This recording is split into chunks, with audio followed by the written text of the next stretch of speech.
In this video, I'm going to teach you the number one thing killing the intimacy in your marriage and how to fix it fast. I'm David Gorbia. I'm a husband, a father, and the founder of Firm Foundation Marriage. I work with husbands just like you, men who love their families, but they feel stuck when it comes to real connection with their wives. And it's not because they're bad husbands, it's because no one ever really taught us how to lead our marriage and our house with emotional or spiritual intimacy. Today, I'm going to show you how to break through the intimacy blockers and reignite the connection with your wife. And by the end of this video, you're going to feel like you have a new game plan and a renewed fire for your marriage. If you implement these steps and execute this plan, you're not just going to see more connection.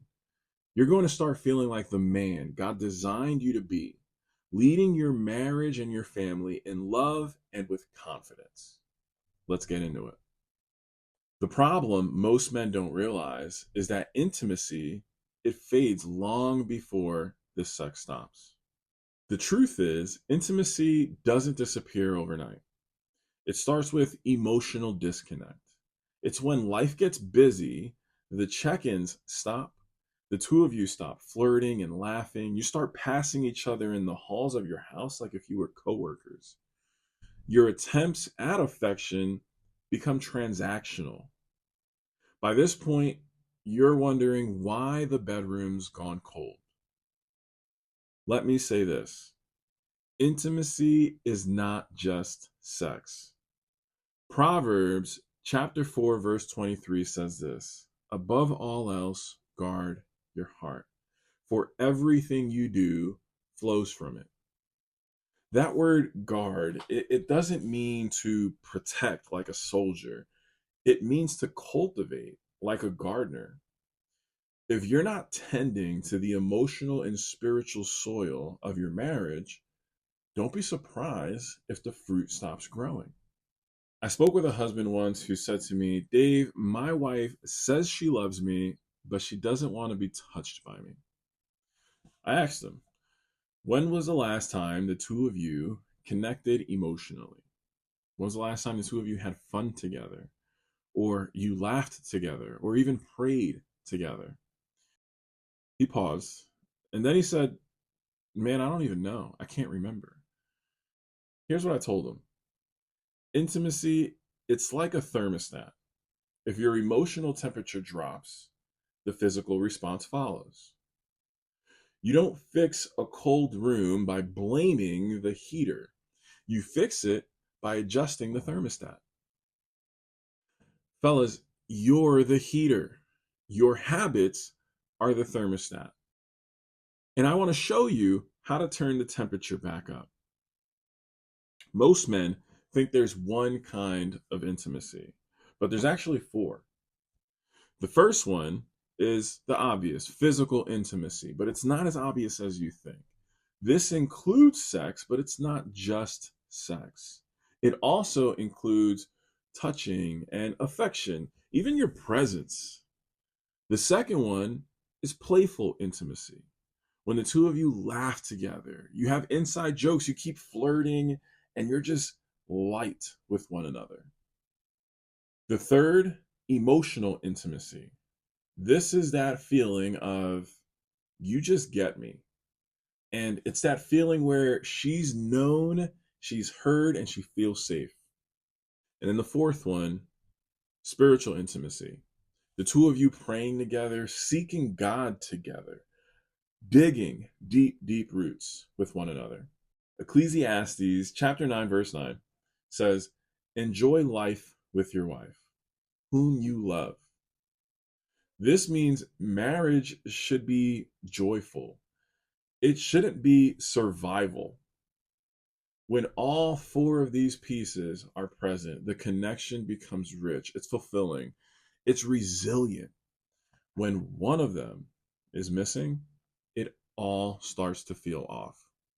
Now, let's talk about three major intimacy blockers. The first one, resentment. We're talking about built up disappointment that was never talked about. Maybe you feel unappreciated. Maybe she feels unseen. Instead of dealing with these things, they get buried. And buried emotions never die, they just resurface from a distance. It's like emotional plaque in the arteries of your relationship. Little things build up over time until your heart has no more room for connection. The second one is exhaustion. You're running on fumes. Maybe it's work, kids, family, a business. By the time the both of you get home, there's nothing left to give. You collapse and you start moving into survival mode. You give your wife scraps instead of your strength. But listen, marriage doesn't need time, it needs energy. Intimacy thrives when you're intentional about pouring into each other, not just enduring life side by side. The last one here is shame or silence. This is when you're feeling like you can't ask for what you really need. Maybe you were told growing up, men don't talk about their feelings, or maybe you're afraid that expressing what you really need will make you look weak, or it might even start an argument. So you stay silent. That silence slowly starves your connection. The book of James, chapter 1, verse 19. Everyone should be quick to listen, slow to speak, and slow to become angry. This verse applies directly to intimacy. It's a call to presence and patience.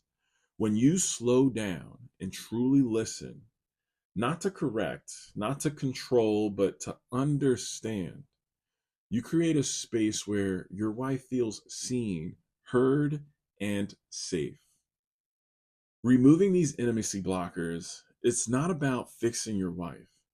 It's about changing how you show up as a husband. Now, here are three powerful, practical ways to build intimacy and do it daily. These really work and they don't take hours, weeks, or months to apply. You could start today. The first one, a 15-minute heart check. Ask your wife, honey, what's been on your heart lately? You don't need to fix it. You just have to be present. Number two, the 6-second kiss. This isn't a peck on the cheek or the lips. It's a meaningful kiss when you leave the house or the room and you come back. This isn't about sex. It's about signaling affection. The Gottman Institute, they did a whole study on this. It's called the 6-second kiss. I'm calling it the marriage thermostat reset. It's long enough to release the good stuff like the oxytocin and the connection, but short enough that you can do it every single day. You have to try this week. Don't just kiss your wife to leave, kiss to remind her she's still wanted. The book of Psalms, chapter 1, verse 2. Let him kiss me with the kisses of his mouth. Your love is more delightful than wine. This verse celebrates connection. Physical affection should be delightful. It shouldn't be a burden. Number 3, the love tank check. My personal favorite. Ask your wife, on a scale of 1 to 10, how full is your love tank today? If she answers with anything other than a 10, our natural instinct is to respond by asking, why?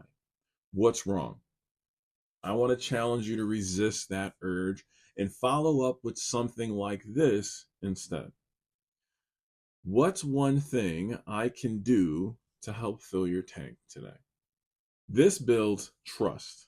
It shows that you really care about her heart. You don't just care about her body. If this resonates with you and you're realizing, man, I've been trying really hard, but maybe I've been trying the wrong way, I want to invite you to click the link in the subscription below the video, and this will take you to more of my videos on my page.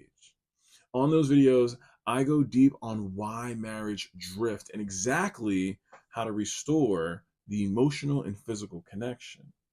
We do this by walking you step by step through principles that we teach, and we keep God at the center. You'll leave those videos walking away with clarity, confidence, even a whole new language on how to connect with your wife.